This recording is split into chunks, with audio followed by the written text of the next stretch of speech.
एक बार की बात है, एक घने जंगल में एक छोटा हाथी रहता था जिसका नाम था छोटू। छोटू बहुत शरारती था और अपनी ताकत पर उसे बहुत घमंड था। वह अक्सर जंगल के छोटे जानवरों को परेशान करता था। उसी जंगल में एक छोटी सी चींटी भी रहती थी जिसका नाम था पिंकी। पिंकी बहुत मेहनती और समझदार थी। वह हमेशा अपने काम में लगी रहती थी और कभी किसी को परेशान नहीं करती थी। एक दिन छोटू हाथी नदी में पानी पीने गया। वहां उसने पिंकी चींटी को देखा जो अपने लिए भोजन इकट्ठा कर रही थी। छोटू को शरारत सूझी। उसने अपनी सूंड से थोड़ा पानी लिया और पिंकी पे फेंक दिया। पिंकी पूरी तरह भीग गई। हा हा हा। छोटू हंसा, देखो इतनी छोटी सी चीज को मैंने एक पल में भिगा दिया। पिंकी को बहुत गुस्सा आया लेकिन उसने अपनी समझदारी से काम लिया। उसने छोटू से कहा, छोटू हाथी अपनी ताकत का गलत इस्तेमाल मत करो। कभी कभी छोटा भी बहुत बड़ा काम कर सकता है। छोटू ने उसकी बात का मजाक उड़ाया और अपनी राह चला गया। अगले दिन जंगल में एक शिकारी आया। उसने एक बड़ा जाल बिछाया। संयोग से छोटू हाथी उसी जाल में फंस गया। छोटू ने जाल से निकलने की बहुत कोशिश की लेकिन वह निकल नहीं पाया। वह जोर जोर से चिंघाड़ने लगा।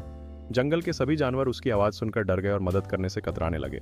तभी पिंकी चींटी ने छोटू की आवाज सुनी।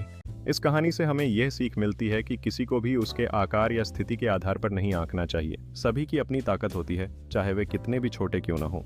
वह तुरंत वहां पहुंची। क्या हुआ, छोटू? पिंकी ने पूछा। मैं इस जाल में फंस गया हूं, छोटू ने रोते हुए कहा। अब मैं क्या करूं? पिंकी ने जाल को ध्यान से देखा। उसने तुरंत अपने दोस्तों को बुलाया। हजारों चींटियां वहां जमा हो गईं। पिंकी के कहने पर सभी चींटियों ने मिलकर जाल के मोटे रस्सियों को कुतरना शुरू कर दिया। थोड़ी ही देर में चींटियों ने मिलकर जाल की रस्सियों को इतना कमजोर कर दिया कि छोटू हाथी एक जोर का झटका मारकर जाल से बाहर निकल आया। छोटू को अपनी गलती का एहसास हुआ। उसने पिंकी और उसकी दोस्तों को धन्यवाद दिया। पिंकी, तुमने मुझे बचा लिया। मुझे अपनी ताकत पर बहुत घमंड था और मैंने तुम्हें छोटा समझा। आज मुझे समझ आया कि कोई भी छोटा नहीं होता।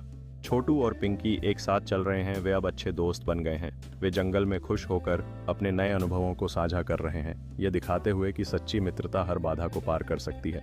छोटू और पिंकी एक बड़े पेड़ के नीचे आराम कर रहे हैं जहां छोटू फलों का आनंद ले रहा है और पिंकी अपनी चींटी कॉलोनी के रोमांचक किस्से साझा कर रही है। दिन के अंत में उनका मित्रता और भी गहरी हो गई है।